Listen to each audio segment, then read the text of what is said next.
নমস্কার, আমার চ্যানেলে ওয়েলকাম সবাইকে। আজকে যখন মেনু ডিসাইড করছি, ভাবছি আপনাদের সামনে কি উপস্থাপন করব, তখন ড্রয়িং রুমে চলতে থাকা টিভির দিকে চোখ যায় এবং সেখানে তখন ভীষণ পরিচিত আমাদের ওই গানটি বাজছে, আমাকে চিরদিনে সেই গান বলে দাও, আমাকে চিরদিনে সেই সুর বলে দাও। হ্যাঁ, আমি উত্তম কুমার, সুপ্রিয়া দেবী অভিনীত সেই চিরদিনের সিনেমার কথাই বলছি। এবং এই সিনেমা দেখতে দেখতেই আমার মাথায় আসে আজ আমাদের ভীষণ প্রিয় এই নায়কের ভীষণ প্রিয় একটি খাবার লঙ্কা মুরগি। এটাই আপনাদের সামনে আজকে করে দেখাই, কারণ গরমের দিনে এর বিকল্প কোনো রান্নাই হতে পারে না। তো চলুন দেরি না করে আমরা দেখে নিই কীভাবে এই রান্নাটি গৌরীদেবী উত্তম কুমারের জন্য করে দিয়েছিলেন।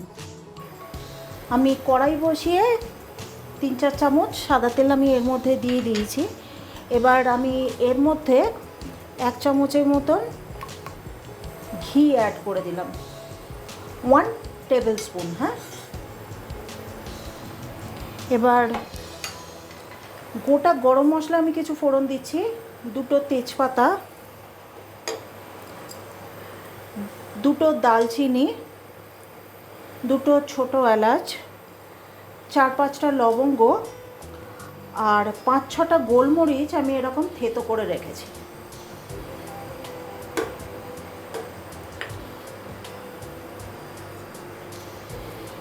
এবার 3টে আমি মিডিয়াম সাইজের পেঁয়াজকে এরকমভাবে কুচি করে রেখেছি, সেটা এর মধ্যে দিয়ে দিলাম।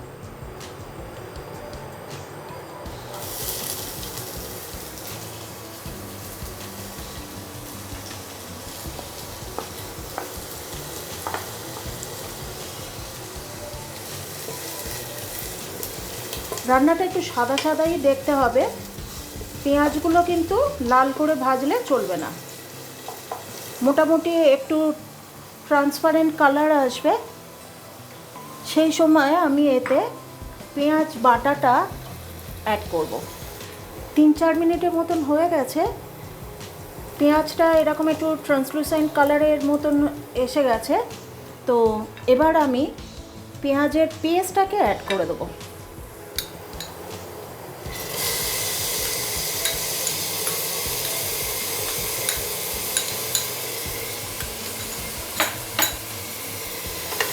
এবার একটু এটা ভাজা ভাজা হবে।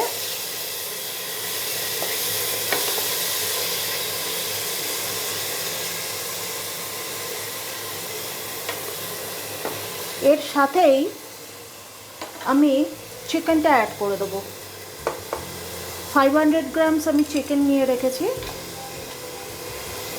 এই পেঁয়াজগুলোর সাথেই চিকেনগুলো ভাজা হতে থাকবে।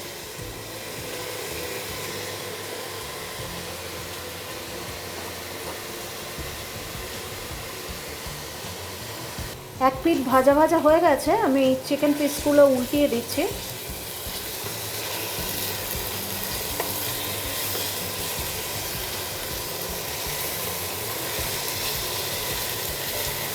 আমার চিকেন পিসেসগুলো একটু ভাজা ভাজা হয়ে এসছে, বিশেষ মশলা তো এতে পড়ে না। এখন আমি জিঞ্জার গার্লিক পেস্ট এই হাফ টেবিল স্পুনের মতন, কটা কাঁচা লঙ্কা, আমি লাল এবং সবুজ 2টো কালারই নিয়েছি কাঁচা লঙ্কা। আমি এটা কাঁচা লঙ্কাটা আবার আরেকবার দেবো শেষ করবার সময়। কিছুটা রোস্টেড কোরিয়েন্ডার গুঁড়ো,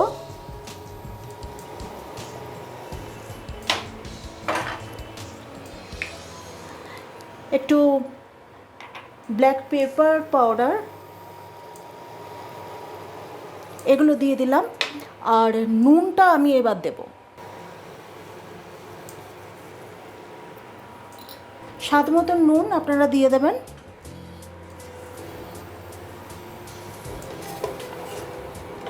এবার একটু ভাজা ভাজা হোক, আমি ঢাকা দিয়ে রাখবো যাতে চিকেনের এবার জলটা বেরিয়ে আসে এবং এই চিকেনের নিজের জলেই চিকেনটা সেদ্ধ হবে।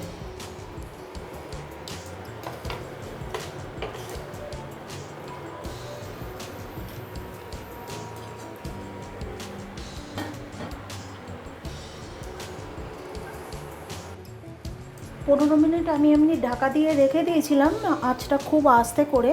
এবার একটু তুলে দেখি। আপনাদের যদি মনে হয় যে চিকেনটা লেগে যাচ্ছে, সেক্ষেত্রে একটু জল কিন্তু দিয়ে নেবেন ঢাকনাটা একটু তুলে দেখে।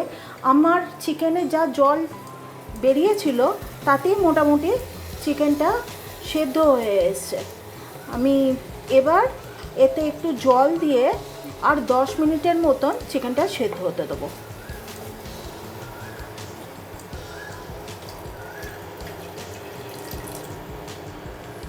যে যেরকম গ্রেভিটা রাখতে চাইছেন সেরকমভাবেই জলটা দেবেন। আঁচটা বাড়িয়ে দিলাম।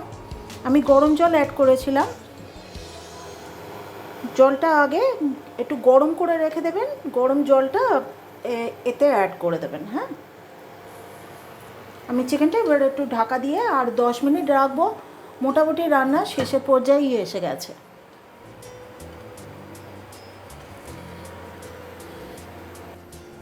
দশ মিনিট হয়ে গেছে। ঢাকাটা একবার খুলে দেখে নিই যে চিকেনটা সেদ্ধ হলো কি না। চিকেনটা সম্পূর্ণ সেদ্ধ হয়ে গেছে।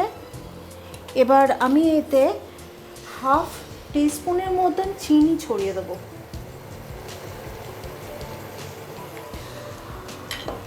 আর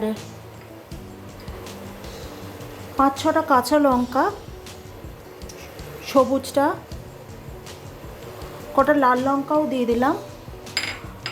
আর 2 টেবিল স্পুনের মতন ভিনিগার দিয়ে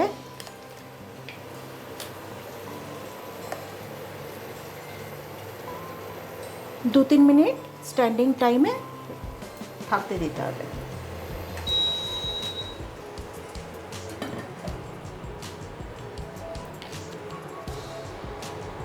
স্ট্যান্ডিং টাইম আমাদের ওভার। ঢাকাটা খুলে দেখে নিলাম।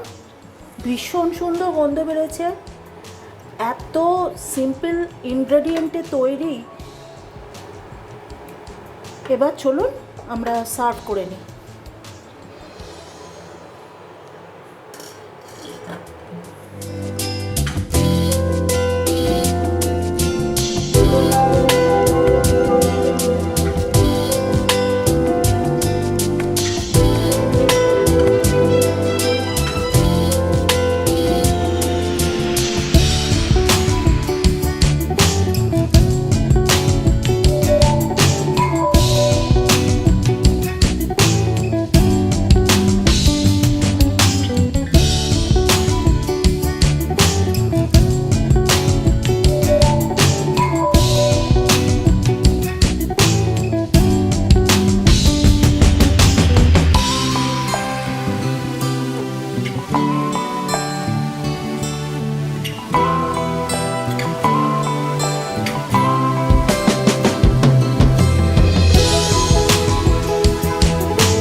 দেখলেন তো, এত কম মশলা ব্যবহার করে, প্রায় মশলা ব্যবহার না করে এত অসাধারণ এই রান্নাটি।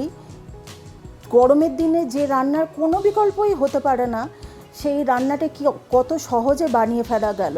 আজকে আমি স্যাফরন পোলাওয়ের সাথে সার্ভ করেছি। আপনারা পোলাওয়ের সাথেও সার্ভ করতে পারেন বা রুমালি রুটি দিয়েও সার্ভ করতে পারেন। যদি ভালো লেগে থাকে নিশ্চয়ই আমাকে কমেন্ট বক্সে কমেন্ট করবেন এবং আমার চ্যানেলটি সাবস্ক্রাইব করে বরাবরের মতন আমার পাশে থাকবেন, আমাকে সহযোগিতার হাত বাড়িয়ে দেবেন। আর অবশ্যই আপনার পরিজনের সাথে শেয়ার করবেন। আর নিশ্চয়ই ভালো থাকুন, সুস্থ থাকুন এবং দেখতে থাকুন পাপিয়া স্পাইস ক্যাবিনেট।